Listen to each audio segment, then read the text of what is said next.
Bhadram karnebhi shrnuyama devaha Bhadram pashye makshabhiryajatraha Stirairangaihi tushtuvagam sastanubhihi Vyashema deva hitam yadayuhu Svastina indro vrdhashravaha Svastina pusha vishwavedaha Svastina starkshyo arishtanemihi Svastino brahaspatir dadhatu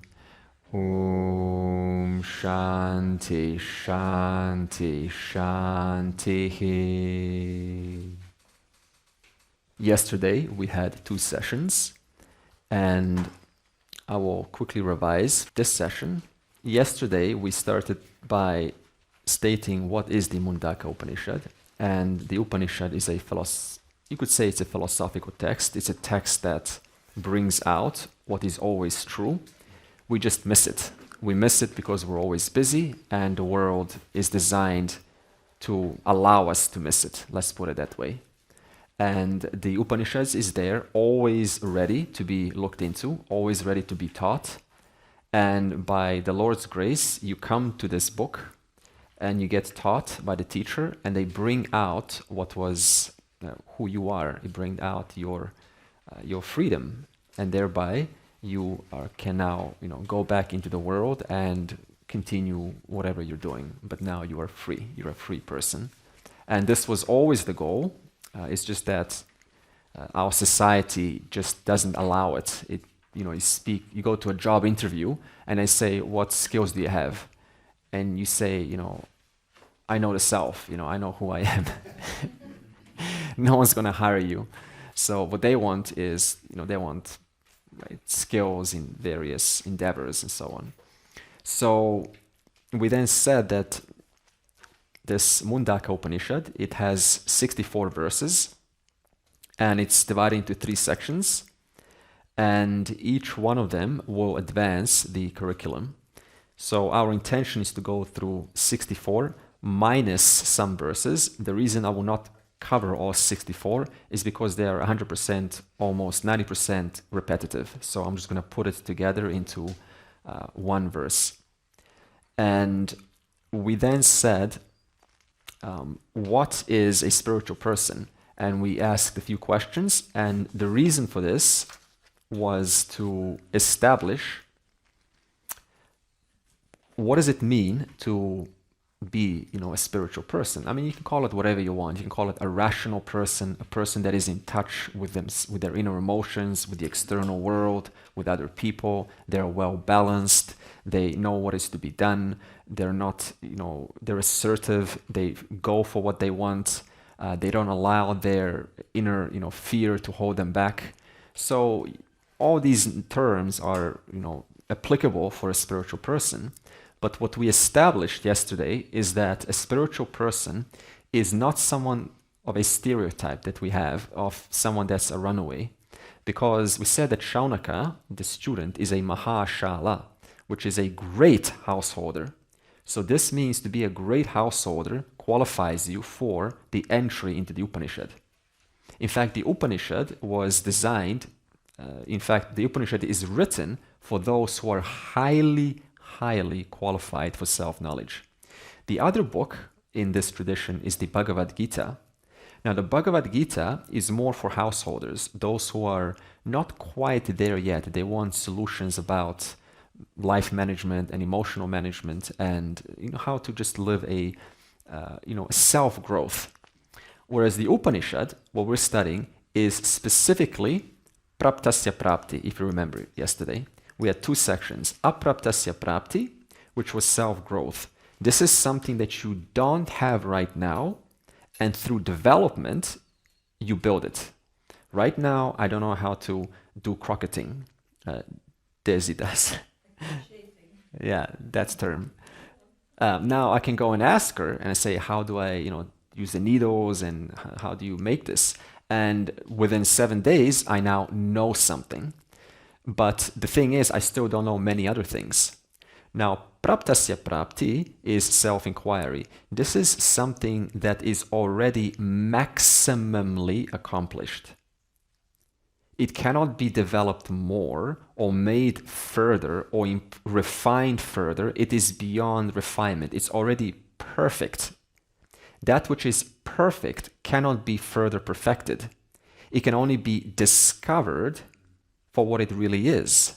In other words, I have to use a certain methodology to discover that this very perfection I am right now. And by this, we have then moved further, and we stated that Shaunaka was finally ready to approach with what? Respect.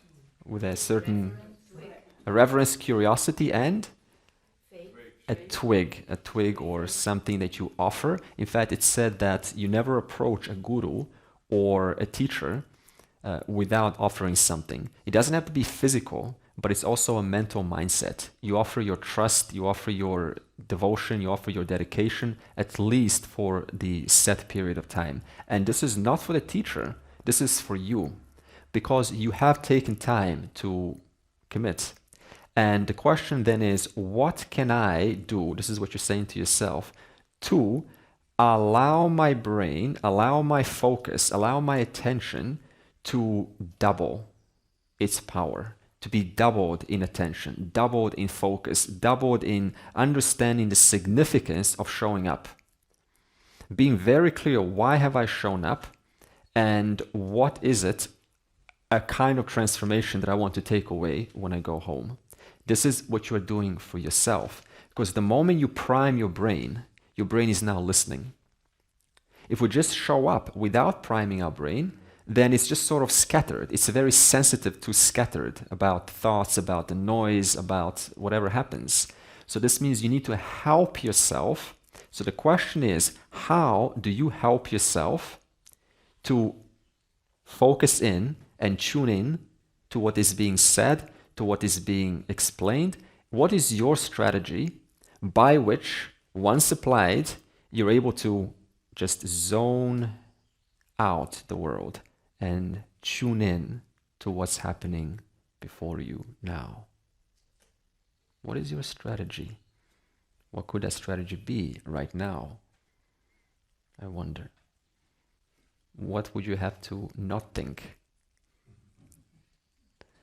Now, as he brings a twig to the teacher, he is demonstrating his focus and his or her ability to listen, and then asks the question, give me that knowledge, or what is that knowledge which I've heard from the rishis, or the word goes around, which once known, at once it will be sarva vidya pratishta. It is a knowledge that is underlining all other knowledge. It is the foundation of all knowledges.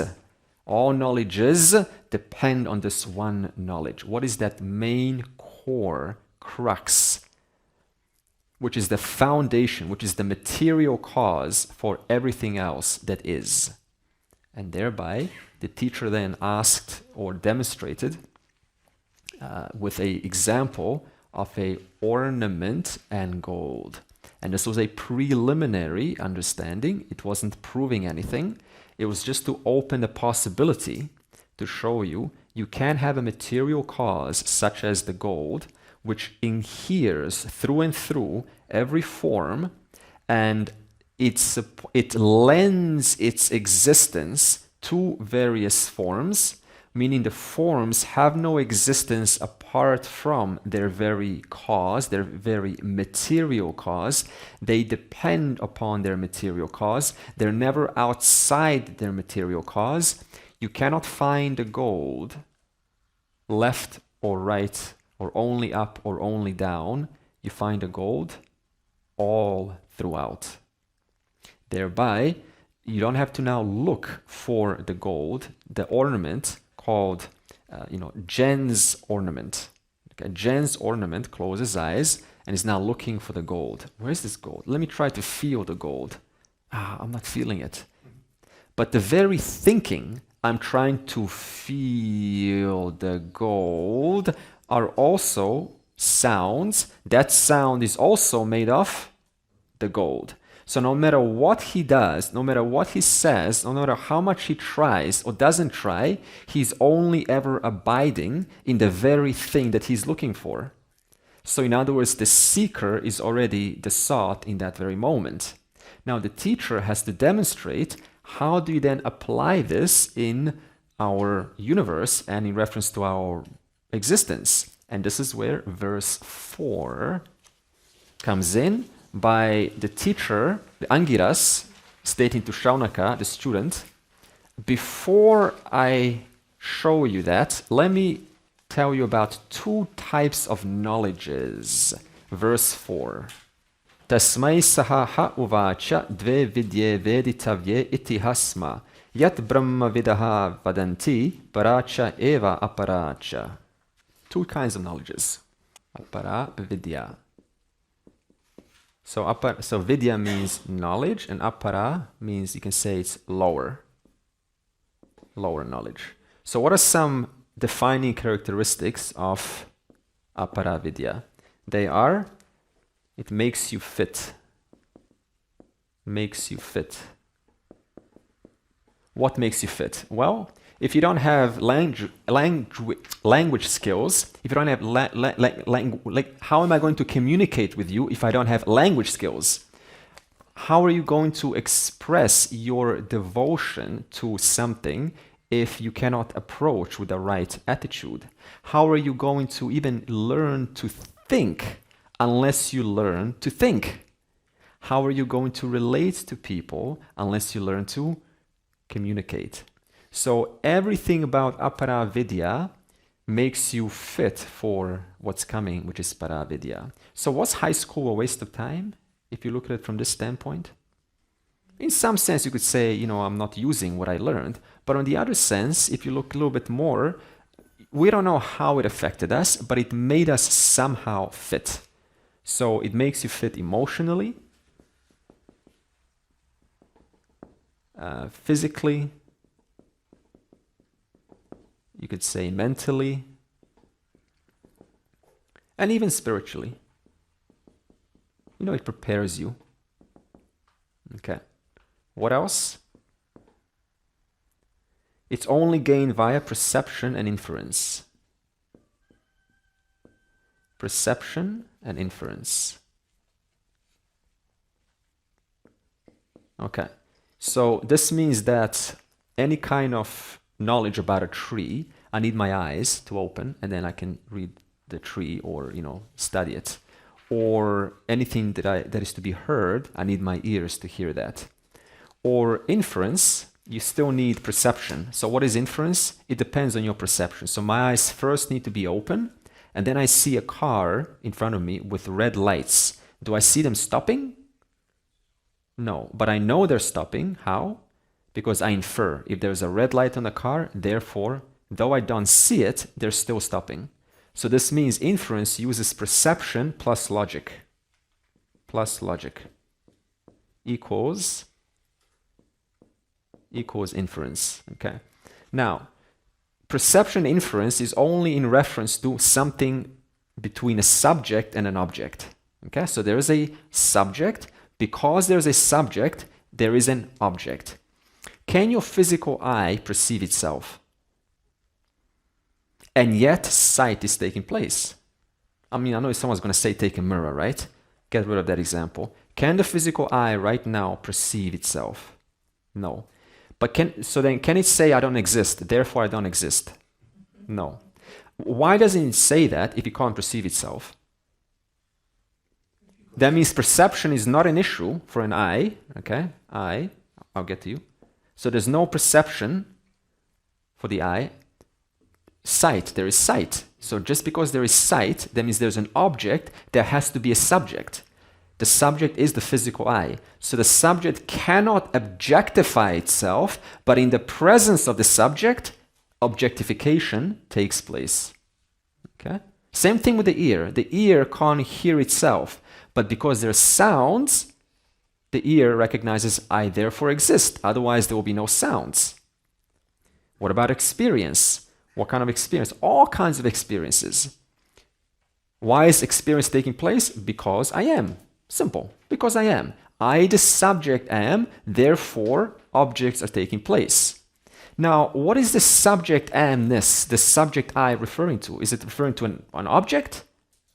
Please turn your eye into an object right now. Turn your eye, not your physical eye. Now I'm talking about the I am now. Like turn your sense of like I am, like I exist. Turn that into an object right now. Do the hardest you can. Turn your existence into an object right now. Come on, smart people. You see, no matter what you do, what happened now while you were doing that? You were struggling, but that struggle is nothing but an object in your mind. And in the presence of my existence, that object of struggle is taking place. So I need not do anything about my existence, because my existence is the very subject in whose presence objects come and go, including the struggle to convert my existence into an object. Okay? Therefore, apara vidya depends on perception and inference, whereas you cannot turn yourself into an object. Okay. Now, it's also gained in parts. Gained in parts. As we explained yesterday, if we study about, you get PhD in physics, you do not have PhD in business. Okay? So if you have one, you don't have the other. And even if you have PhD in physics, then you don't have PhD in quantum physics. Only classical physics, suppose, or modern physics. You wouldn't be learning classical physics nowadays. It's outdated. Okay. That's where they say that space and time is fixed. And what do they say now? Space and time is dynamic. Dynamic. So what does this mean? It was fixed, now it's dynamic. What does it say about apara vidya? It is subject to negation. You were convinced that it was fixed. You spent your whole life teaching it was fixed, and then new technology comes out. They say now it is dynamic. It is relative. Therefore, it is subject to negation. It can be negated from a different standpoint, depending on what we discover. Okay, so it's point of view can be negated. Okay, and mainly, in relative to Shaunaka's question, it cannot bring you fulfillment. Why not? It's constantly changing. Constantly changes. It's in parts. It's gained in parts. And I always want more. Not happy with that. It is negatable. Can you stand it when someone challenges you? You spend your whole life, developing some incredible skill, and then you discover someone's gonna outdo you. Someone can outdo you, and you discover they sound so convincing that I'm starting to question myself now. That's painful. To know that you've worked so hard in your life, and now someone brings a different standpoint, and it totally negates what you understand. Therefore, it cannot bring fulfillment because it is in parts, and there's always more to the part. No matter how much education you get in university, college, high school, home study courses, you will never, ever find fulfillment. Just ask Narada from chapter 7 in Chandogya Upanishad, who has memorized, I think, about 80, how should we call them, areas of education. Science, geography, history, mathematics, astronomy, everything. For 4 billion years he's been studying. And he goes up, 4 billion years, a long time, huh? And he goes up to Sanat Kumara and says, "Teacher, I don't know if he brought a twig. I don't know what he brought. He says, teacher, I know so much. I'm the most educated man in the universe. Forget about AI, 4 billion years of study. It's way smarter. It's a big deal. Teacher, I know so much. I know everything in this universe. But there's a thorn in me that still I cannot put my finger on. Something is not allowing me just to be at peace with myself. What is it? I don't get it. I should know everything. And then Sanat Kumara finally talks about para vidya, which is the next section. And that is higher knowledge. Para vidya. That's what we're learning here in Mundaka Upanishad. Vidya, higher knowledge. It is partless. It has no parts. Because once you understand the gold, the material cause, there is nothing that you don't know. You know the material cause at once of air you breathe, of the atoms, of the sun, of the moon, of the nature of the self, of God. All is at once revealed. I may not know how things work in nature, or how the water cycle works, or how the precipitation falls, how it all happens. But I know it is all pervaded by one material cause, knowing which at once everything is known. Therefore, it is the only kind of knowledge that can bring fulfillment.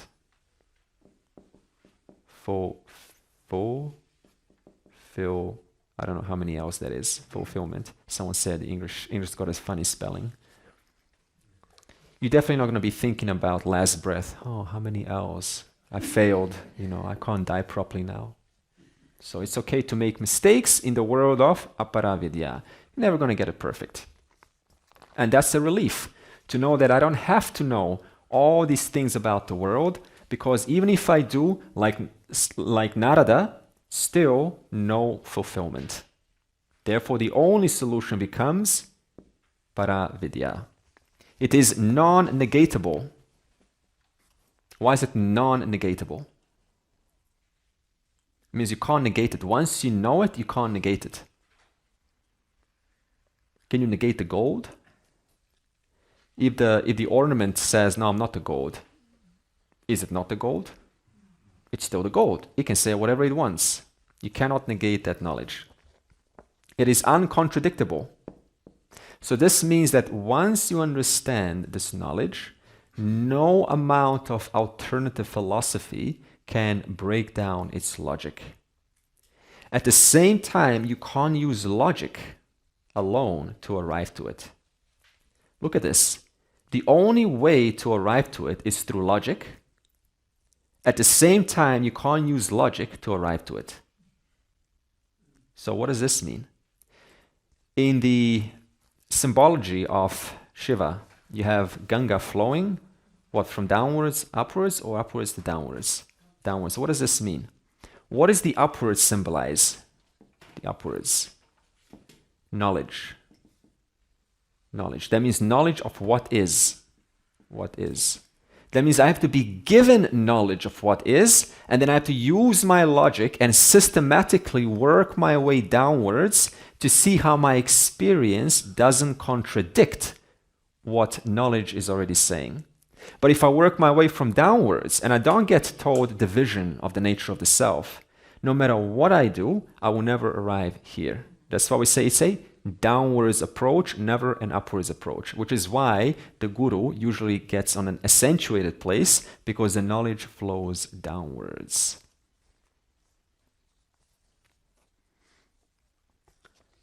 And it's potentially dry, paravidya. Sometimes people say this knowledge is so dry, there's no entertainment, there's kind of, it's just logic, Why is this? Because apara vidya, you spend your whole life, about joking and humor and sweetness and color and glory and electricity and, there's breadth and there's width and there's all sorts of variety, novelty. And now you come to this and you're like, oh, what's this? Yeah, there's nothing. So this means if it's dry, well, we'll try to do something about that. We'll do some skits or something. Okay, so keep it entertaining. Okay, so apara vidya and para vidya. Now, definition, further, some examples of the two kinds of knowledges. Verse 5. Tatra apara rigvedaha, yajurvedaha, samavedaha, atharvavedaha, shiksha, kalpaha, vyakaranam, niruktam, chandaha, jyotisham iti, athapara yaya tat aksharam adhigamyate. Verse 5. Okay, so finally we use the word Akshara Brahma. Some examples of para vidya and apara vidya. Let's see. So apara vidya, lower knowledge. This is the karma kanda. Okay, so let me just put this straightforward. So apara vidya. Now, where does the Upanishad come from? It comes from a book. The book, or 4 books, they just call it Veda. Okay, Veda means knowledge. Knowledge. Now, Veda has 2 sections. One section is apara vidya, another section is para vidya. What kind of people will pursue apara vidya, lower knowledge? Those who are still interested householders, right? They're still interested in how to manage their life, their emotions, how to have a good communication, different rituals for different goals in life. And these para vidya is knowledge for those who are qualified, highly mature and precise and able to listen to these logics. So it gives an example. These apara vidyas, what kind? The 6 major is phonetics. Phonetics. In Sanskrit, this is shiksha. Shiksha. Don't tell me I use too many Sanskrit words, Andre. I'm not. I'm giving you the English every time. So if you want to remember this, it's up to you. Shiksha. So phonetics. So vowels, how do you pronounce? For example, if we say sahana vavatu, so it's a long A. So that long A, that's shiksha. I'm telling you how to pronounce the letters. Or namo, it's always an O. When you have an O, namo, that O is always going to be long. So I just told you phonetics. I'm training you how to pronounce letters. It is also kalpa. So phonetics, number 1. Number 2, kalpa. Here we're talking about rituals. Okay. Now, are you familiar with dating rituals? Right? What do you do in a dating ritual? Yeah, you know what, right? It's flexible. So there's a certain courting process. There's a bird, the male bird of paradise, which is a very interesting bird. They perform a little dance, right? They flap their wings up and down, and this is supposed to trigger something in the female. And when it triggers it, then the female will hopefully copulate with the male. So this is built in.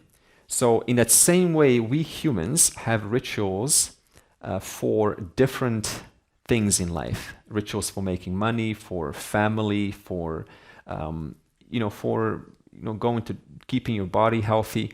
But in the Veda, rituals is not some superstition. It is a scientifically proven set of actions that give you certain results in life. So we'll say rituals for results in life. Okay. This is not often taught in the Western world, rituals. This is big in India. I will bring rituals in section 2 because often Westerners skip rituals, but I want to teach you a little bit about what the rituals actually are, so at least you're familiar with it.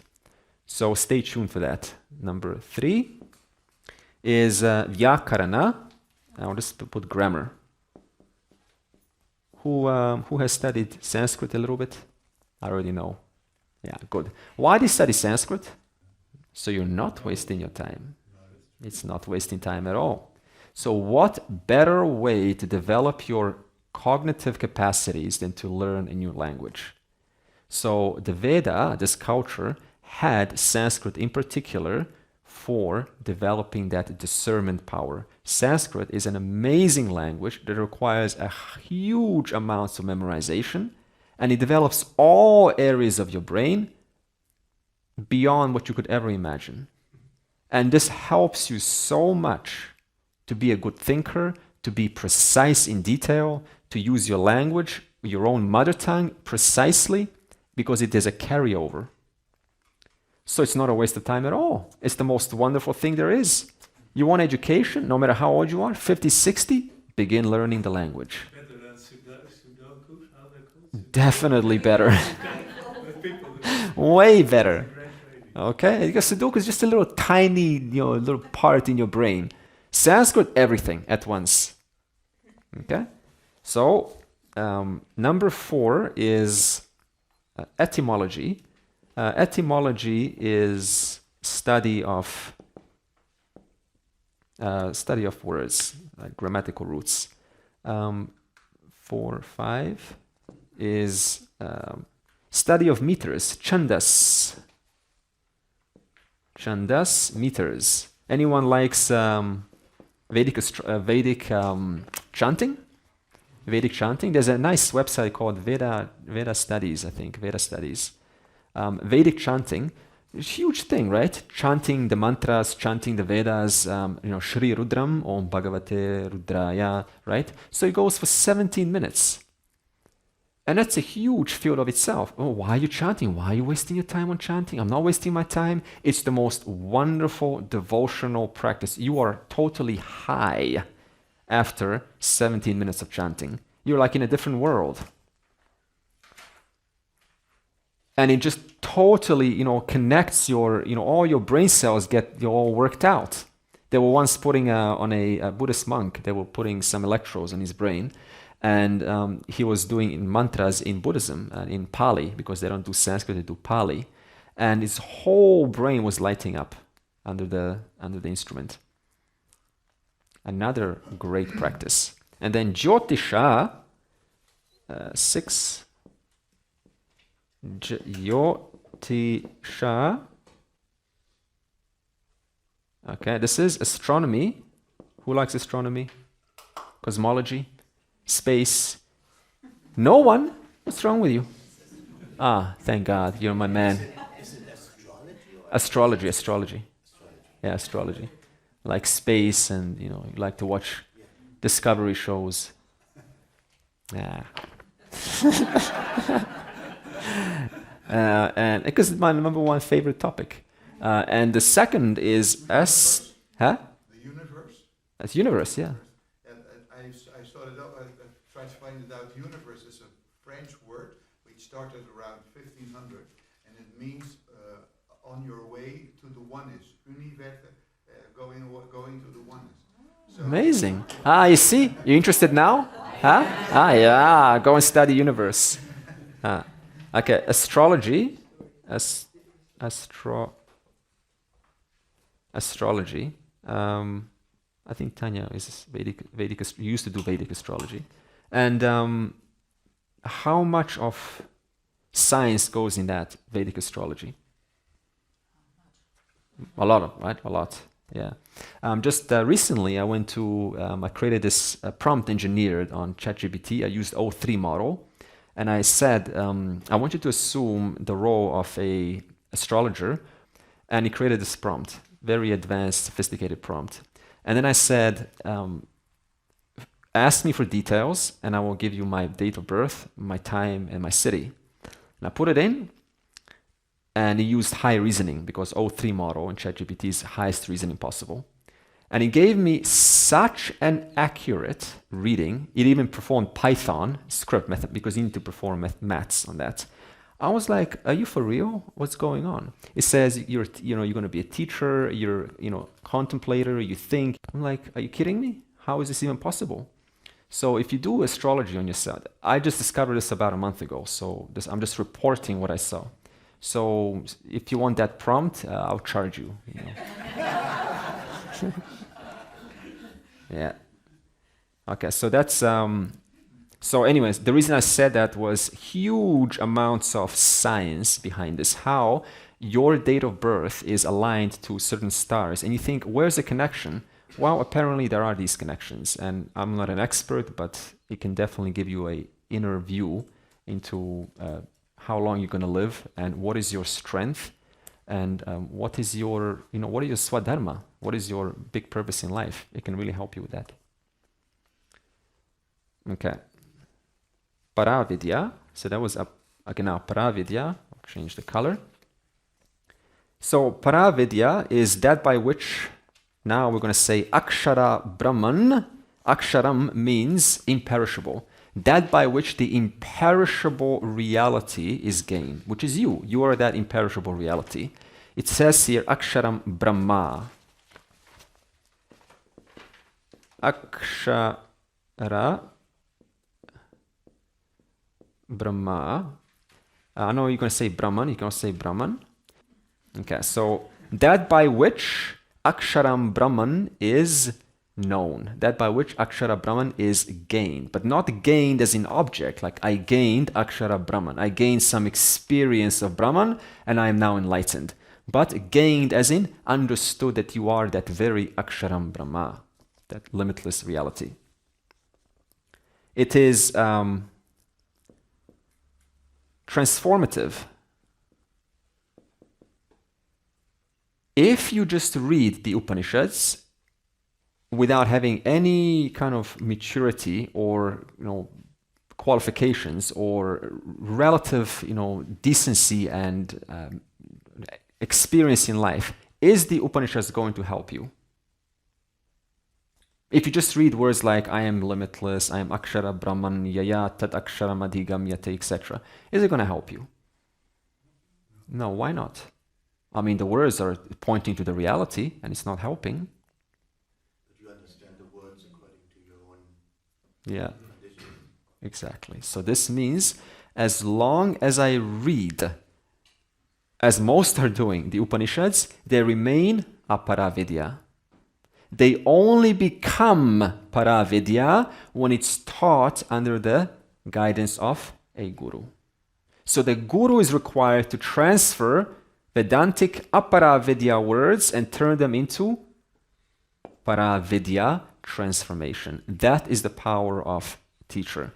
AI can't do this. Dead teachers can't do this because it's a methodology that needs to be unfolded step by step. Akshara Brahman. Transformative. So it transforms you completely from what you thought you were to what you actually are. And we'll put a nice final summary. Apara vidya. Now let's make it more relatable. Apara vidya.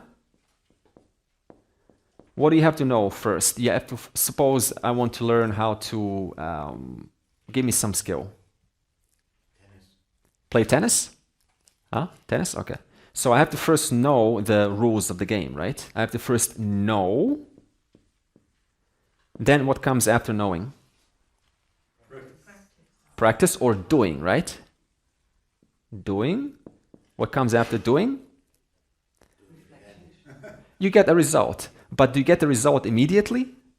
No. So there's a waiting.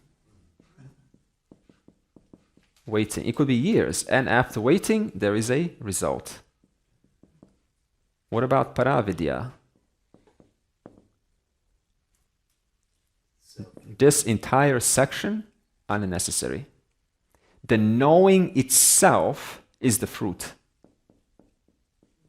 Because you're already that which we're talking about. You're already whole and complete. You already are maximally accomplished. There's nothing to accomplish.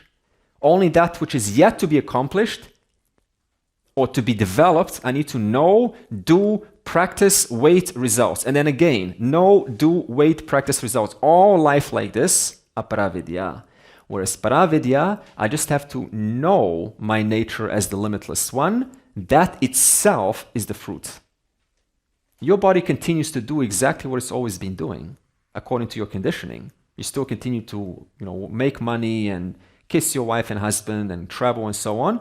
But I have solved the fundamental problem of taking myself as the one who knows, does, waits, and then enjoys the result. When do you know that you know? You know that you know when you know. Well, you can know it mentally. Yeah. So another way to say that is you know when there's no more question, do I know it or not? So there's a doubtless reality about it. You're totally doubtless. Like you have no doubt that you're a female right now. You don't have need to kind of investigate it. You just know it.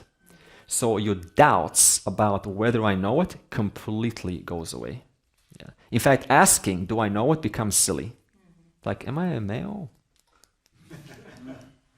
It's just silly. So this means that means when you read the words of the Upanishads, and they talk about me being the Akshara Brahma, the limitless one, the one that is unborn, which is coming up, you are totally relating to what it's saying. Before, it used to touch me. Oh, wow, I am Akshara Brahma, wow. Now, you understand it, I am that. So before, Andre was so inspired. Wow, Akshara Brahma, reality, limitless, eternal. And there was so much emotion around it. Why? Because he was talking to the person who is yet to arrive there. When a person is, when there's a shift in understanding, it's not talking to me anymore. It's talking to a person. Yeah, so when you know, you can still continue listening. It doesn't mean that you don't know, because there's a certain sweetness about listening to the Vedanta. There are a lot of people who already know it, and they still listen to it, because it keeps on reminding your mind over and over. This is called contemplation, nididhyasanam. So nididhyasanam, contemplation, continues in your life, even if you know it. But in terms of, do I really know it? That goes away. In terms of, what if I'm fooling myself? Could I be fooling myself? That goes away too. And it goes away only after having contemplated upon it for a long time.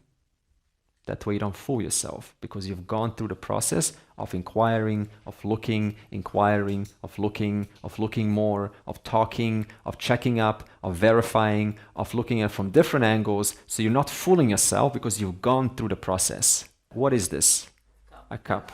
Now, suppose I put a cup in front of you and I say, pick up the cup. And you pick up the cup. And then you put the cup down. And then I ask you the question, do you have any doubt that you can pick that cup up? Is there any doubts about that? That's called doubtless knowledge. There's no doubt.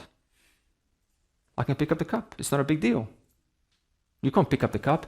Look, you keep your opinion to yourself. I know I can pick up the cup. That's called doubtless knowledge. So it's like that. Now, how doubtful are you? Or doubtless are you? Verse 6 is going to talk about what this reality is. And let's see. Verse 6, nature of higher knowledge.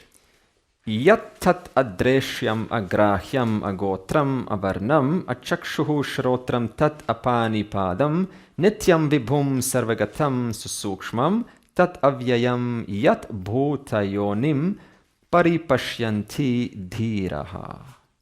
What is this para-vidya, this higher knowledge?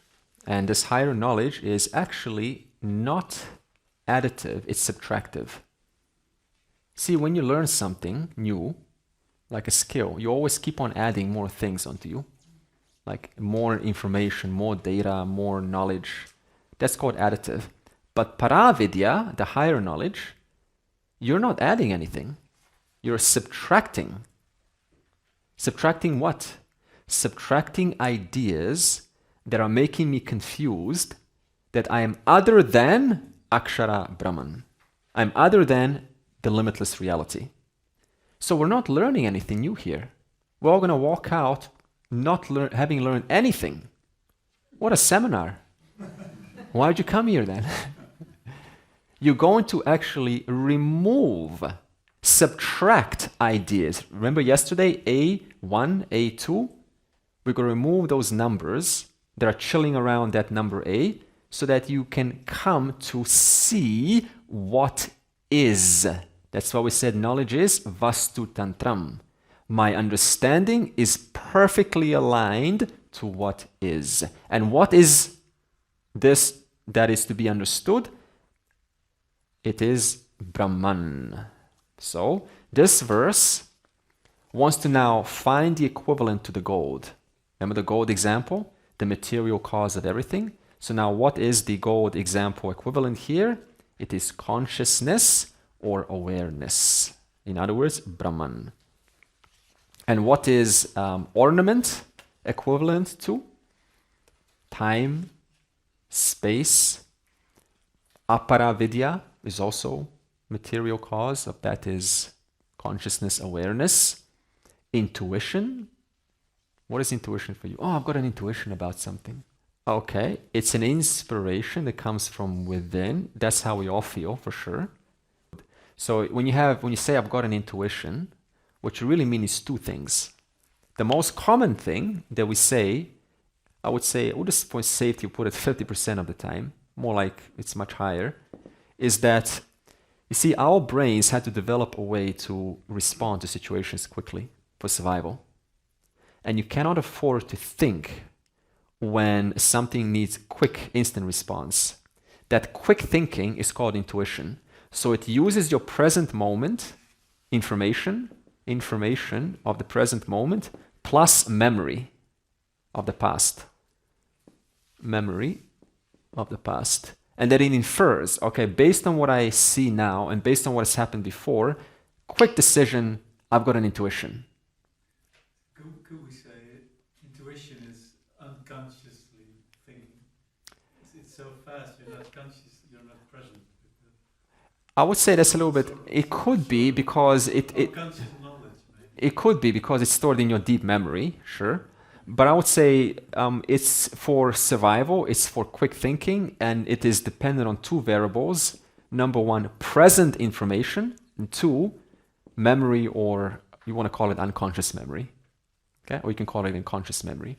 The second kind of intuition is, you could say 50% here, although it's much less today because people hardly are in touch with their minds and emotions, is what we call higher kind of intuition. This is where we call clairvoyance.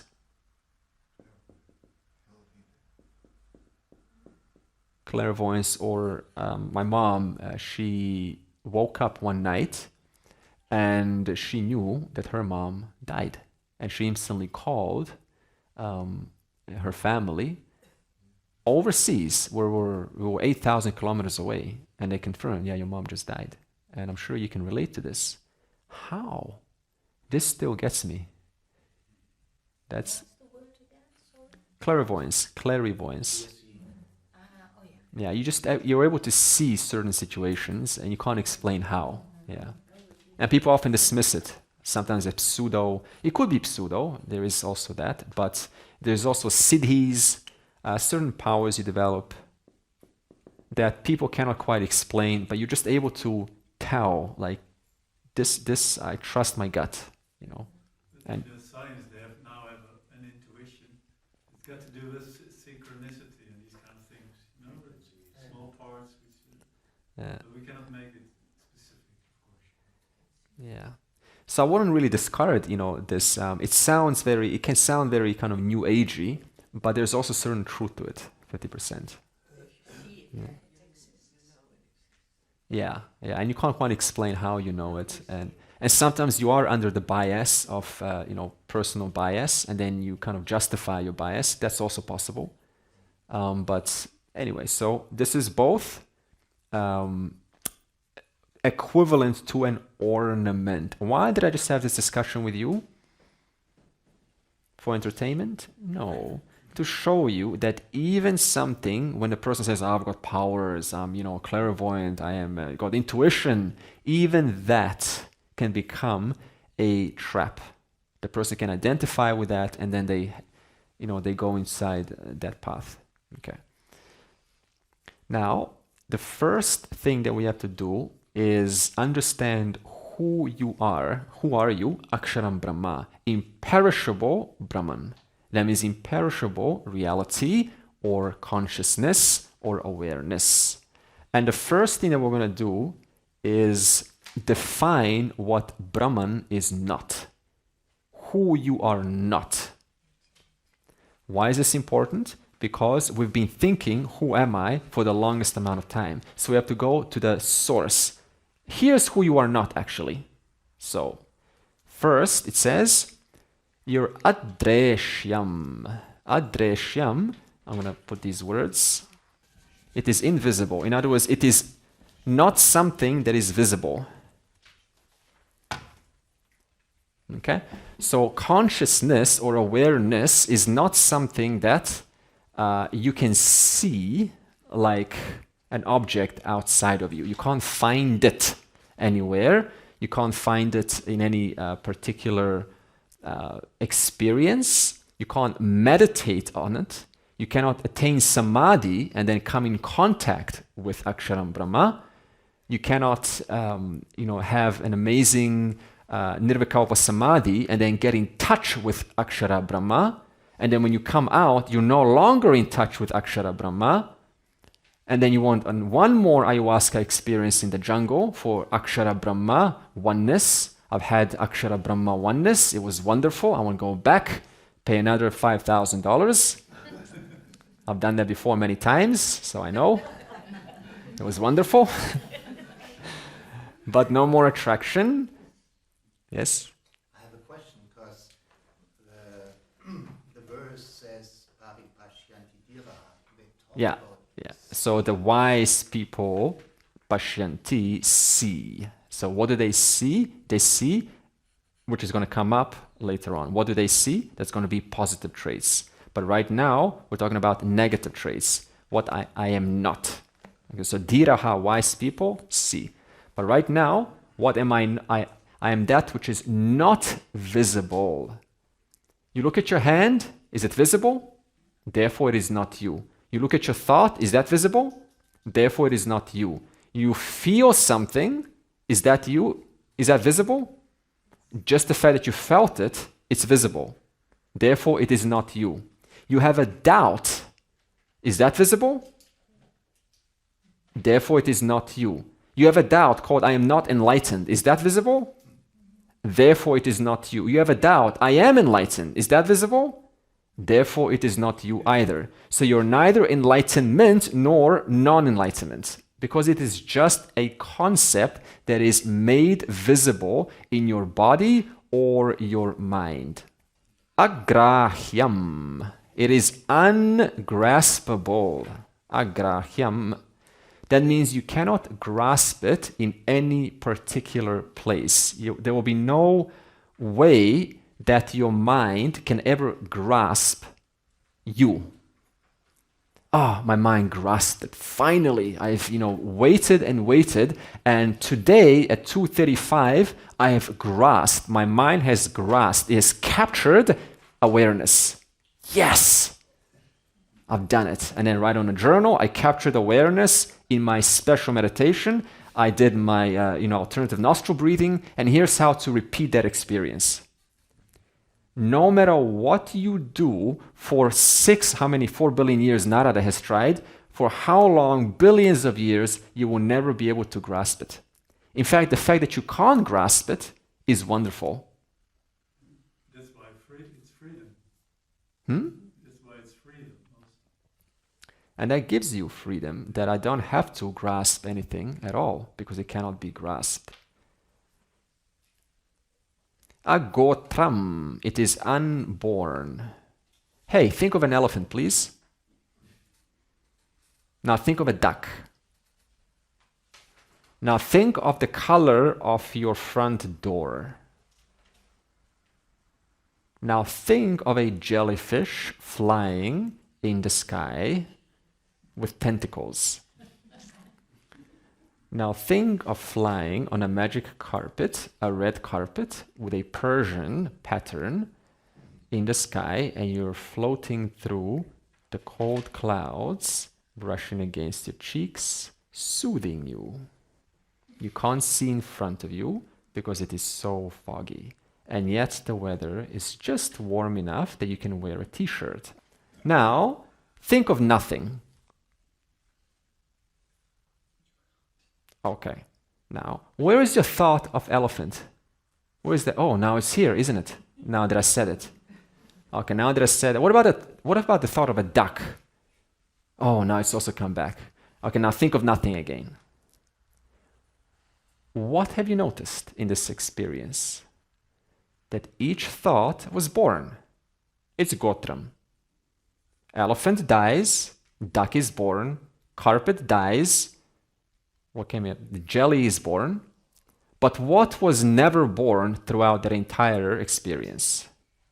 Me, the observer, in whose presence that experience took place. Therefore, me, the observer, am agotram, the one who is unborn. The thoughts are born all the time. Concerns are born. Doubts are born. Insecurity is born. I'm worthless is born. I'm so lucky to be alive is born. They're all gotrams. Whereas I, the witness in the presence of whom these thoughts are born, remain unborn, which is how I'm able to witness the born and unborn thoughts. Just the fact that you can observe something that is born and unborn implies the presence or shows the presence of me, the one who is never born, remains throughout. Avarnam, attributeless. In other words, Brahman has no color, has no particular traits. It is attributeless. It doesn't have a body. It doesn't have a mind. It doesn't have feet or thoughts or emotions. It has no size. It has no form. What would happen if the material cause, which is Aksharam Brahma, had an attribute of blue?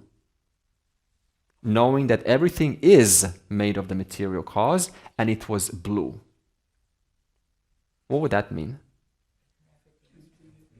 Good? Speak up. If the material cause had blue and everything is made of the material cause, what would that mean? Everything would have blue. Do you see blue? No. Do you see any what is the most consistent thing there is in your experience? Well, I mean, even space, you can, kind of go in a dream, it's a different concept of space. You can fall asleep, space ends also. What is the most consistent thing there is? My own presence. Yeah, me, like I, whatever you want to call it, me, I, self, call it Atman, Brahman, whatever, me. So if Brahman had an attribute of a particular size, like a water in the ocean had a size of tall, then could you have a short wave? If the water was short, could you have a wave that is long? If water had a form, could it ever take another form? No. So the fact that all forms are possible in the ocean shows you that its very substance is free from the very forms which keep on arising and going back into its very substance, being the water. In that same way, the fact that no attribute is seen consistently except me shows you that Brahman has no attributes, which is also why we don't give any attributes to Ishvara, or should I say the creator.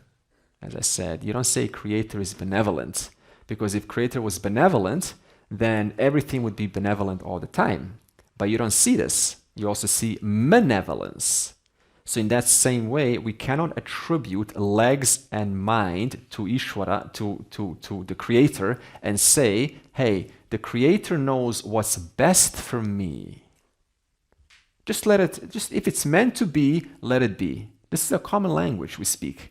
God knows what's best for me. If I'm to be married, let God decide. This is how we speak. It's built in. What does this imply? that God has attributes, that God has a mind and has desires and has ideas what is best for me. Erroneous thinking. Therefore, it is attributeless. There is not one attribute I can give unto self, because it will be all the time available everywhere. And finally, achakshuhu shrotram apanipadam. It has no ears, eyes, or legs.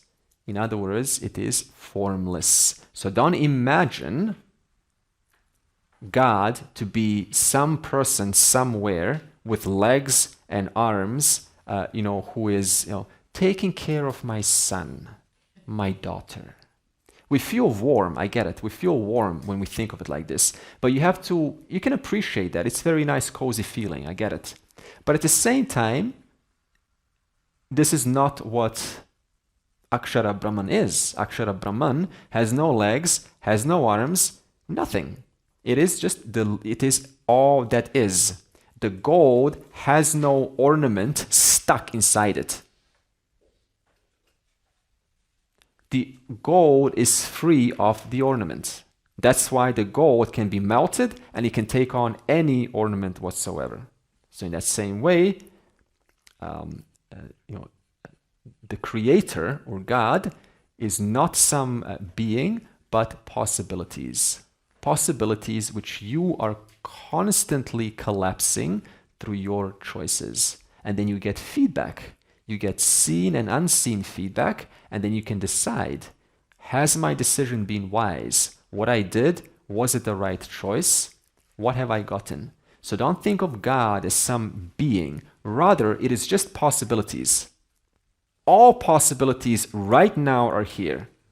And I can collapse them. I can move this body over there. I can think. I can do Sudoku. We can chant. It is all possible. The Lord simply provides the air to breathe, the cup, the water, the sunlight. How I use it, that is entirely up to me. And that's the possibility that manifests in your life. And you then have the consequences shown to you. Here's what your choices have done. And then you can make a decision. Do I like this? Is there a feedback system saying that I feel guilty? Or do I feel happy about what I've done? If you feel happy, you're aligned with God's world. Therefore, Ishvara, or the Lord, is possibilities that you and I are constantly collapsing. Lord, you make the Lord hurt you. You also make the Lord reward you. If you take, for example, you're given a hammer. The hammer is the Lord. Now, I can take this hammer and start knocking holes here, or I can take a hammer and build a house. So I made the Lord punish me by using the Lord in the form of a hammer, knocking down walls, and I also made the Lord reward me by building you a wonderful house in which you can learn. You tell the Lord what to do. You tell the Lord what kind of a life you want. The Lord's not telling you from above downwards. You are literally saying, hey, Lord, this is what I want. And Lord simply feels obligated and says, okay, here. Now, here's a feedback system. How are you? Whew, that was too much. We need a break.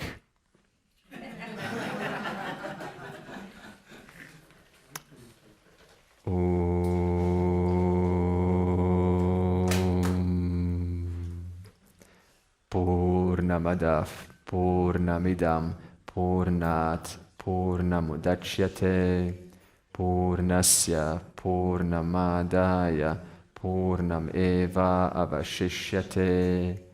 Om Shanti Shanti Shanti.